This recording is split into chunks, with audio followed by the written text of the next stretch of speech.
હરિયાણી મોવાની અંદર રહે છે, રામકથા કરે છે, એને હું માનું છું. રામ નામના નામ લે એને માનું છું. એ રામાનંદી સાધુ છે.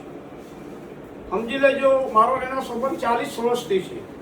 એ માસ્તર હતા, 40 છોકરાને ખાલી ભણાવતા હતા. અમે 265ની ટિકિટ હતી પ્લેનની, ભાવનગરથી અમે સાથે બે આવતા હતા. મોવામાં મારું ઘર છે ને એનું ઘર છે. એ રામાનંદી સાધુ છે, હું બ્રાહ્મણ છું, જગત ગુરુ. બ્રાહ્મણ જગત છે, જગતનો ગુરુ છે, બાપનો બાપ બ્રાહ્મણ કહેવાય. એ રામાનંદી સાધુ એનો માર્ગમાંથી જન્મ થયેલો છે. એટલે મારા દાદાએ એને કથા શીખવાડેલી. મેન તો રામાયણમાં દાદાએ શીખવાડેલી, એમાં એ આ કથાકાર બની ગયા. આપણે બહુ ખુશી છીએ, બહુ ખુશી છીએ, બહુ ખુશી છીએ. ભગવાનને રામ નામના નામ લે છે, જપ કરે છે, લોકોને જ્ઞાન આપે છે, એના માટે બહુ સારામાં સારું છે. પણ એક વસ્તુ છે કે ભાઈ સાંતાક્રોઝ મને મારા ગ્રાહકની અંદર મળ્યા હતા અને ત્યાં શું થયું અને ત્યાં શું એ કર્યું છે એ મારે કઈ બહાર પાડવાનું કોઈને નથી. તો મારે મિત્રતા છે, રામ નામના નામ લે છે, સાધુ છે, એને હું માનું છું. એ મને પગે લાગી શકે, હું એને પગે ના લાગુ. સમજી લેજો, હું જગતનો બાપ છું. મારા મા બાપ છે એ મારા ગુરુ છે, મારા પિતૃ જ મારા ગુરુ છે. એ મારા ગુરુ કોઈ નથી. સમજી લેજો, અનભક્તો. મેં એનો ફોટો રાખ્યો મિત્રતા તરીકે, રામ નામનું નામ લે એ માટે. સમજી લેજો, મારો ખાસ મિત્ર છે. આગળથી આગળ જાઓ ને, આગળથી ડુંગળા રમ્યા લાગે, નજીક જાઓ તમે ત્યારે તમને ખબર પડે કે હળો નીકળે. એનો કેટલો બધાનો હળો છે. કોઈ કલાકાર બોલ્યું રામજીના મંદિરમાં ચોરીથી? કોઈ કલાકાર, કોઈ એક્ટર, કોઈ નેતો, બધા પબ્લિક બોલી. પબ્લિક તો મોટેથી ત્યાં કહી છે દિલ્હી, પણ તમે કોઈ બોલ્યું? કોઈ એટલા કલાકાર છો, અમિતાભ બચ્ચનથી માંડી બધા કલાકારથી માંડીને કોઈ બોલ્યું કે રામજીના મંદિરમાં ચોરી થઈ? કોઈ બે લાઈન કીધું? કોઈ છત્રી બોલ્યો?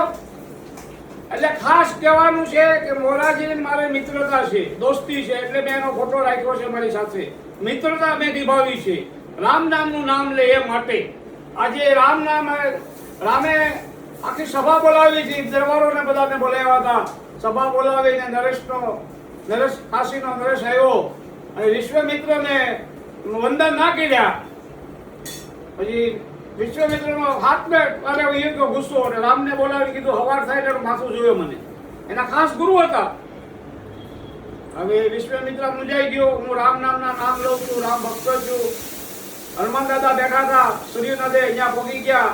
નરેશ રાજા કે તમે ચિંતા નહીં કરો, તમે ભેસ છોડી ગયો, હું બેઠો ત્યાં તમારો વાંકો વાળ નહીં થાય. કોઈ બી હોય નહીં, અમે મારો ગુરુ હોય તો હું બોલો હોય તો હું એમ કરી રામ નામના નામ લેવા મળ્યો. તમે કોઈ તકલીફ તમને નહીં ઉભરવા દો. કે વિશ્વમિત્ર ને રામ આવ્યા, હનુમાન દાદા આજા આવી ગયા, બાણ છોડ. વિશ્વમિત્ર કે કેમ તો બાણ એમ કરે છે? છોડ્યું બાણ. હનુમાન આજા આવી ગયા તો એ બાણ છોડ્યું. એ બાણ છોડ્યું એટલે ફૂલનો હાલ બની ગયો. પછી વિશ્વમિત્ર પગમાં પડી ગયા હનુમાનના.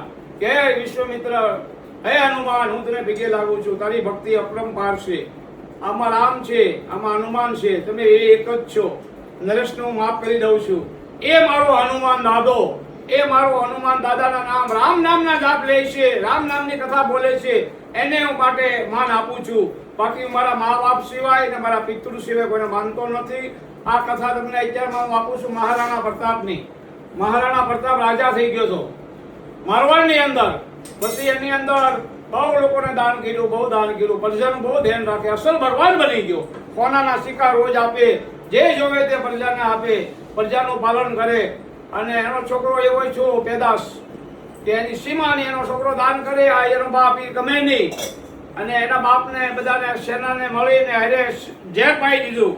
એનો બાપ મરી ગયો. અને શિવને પાર્વતી બે જોવે છે. મા પાર્વતી શિવને ઠપકો આપે છે, હવે તો અહીંયા જાઓ, આના હગા બાપને મારી નાખ્યો.